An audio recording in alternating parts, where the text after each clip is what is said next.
Yeah, honestly, a lot of that information that I heard on that call was still pretty new to me. I didn't know all that stuff, but one of the things that we talked about was the difference between an NFT and a security token.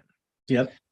And like we hear this term thrown around all the time, NFT, NFT, NFT. In fact, I really liked what Nick said the other day about, comparing the NFT to a hammer. And it's like, you got all these business owners sitting around being like, how can I use this hammer?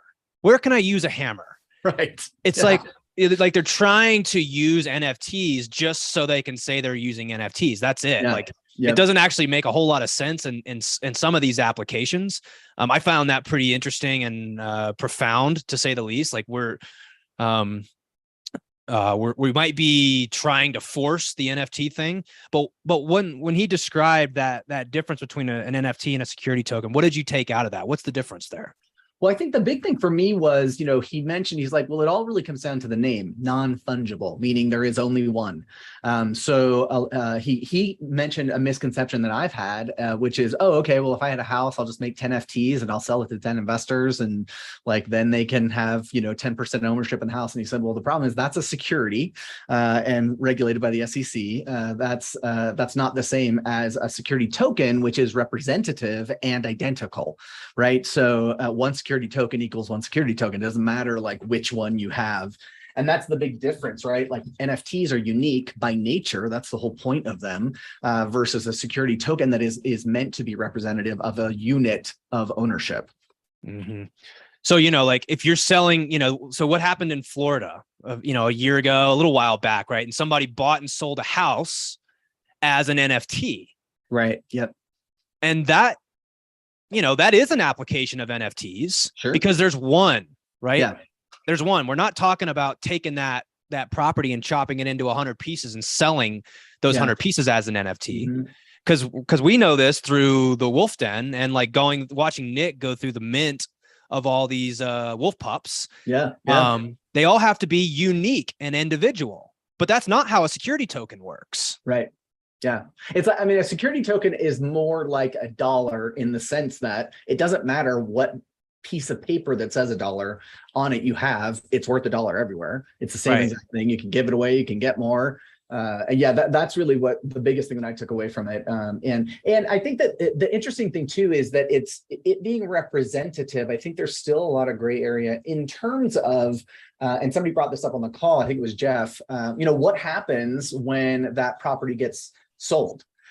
Because the token is representative, it's not actually represented on title, right? So, and I think that's interesting because I think just like any major syndication, trust is still involved, right? I think we talk a lot about like crypto and it being a trustless network, and there is absolutely a place for that. But I think in the end, this is one more vehicle to do real estate. It does not like replace the relationships that you make with people in real estate, right? But it does allow you to like say, hey, like I don't know anybody that works at Coca-Cola. I don't know anyone that works at Apple. I can buy their stocks because I trust that company and I know that they're trying to do whatever. So it's the same in this sense, right? Like you have to trust that whoever the operator is of that security token is going to be, true to their word in terms of, but he did mention that it's fraud if you do something like that and the SEC would get involved anyway. So I guess that was how he offed the liability of it, right?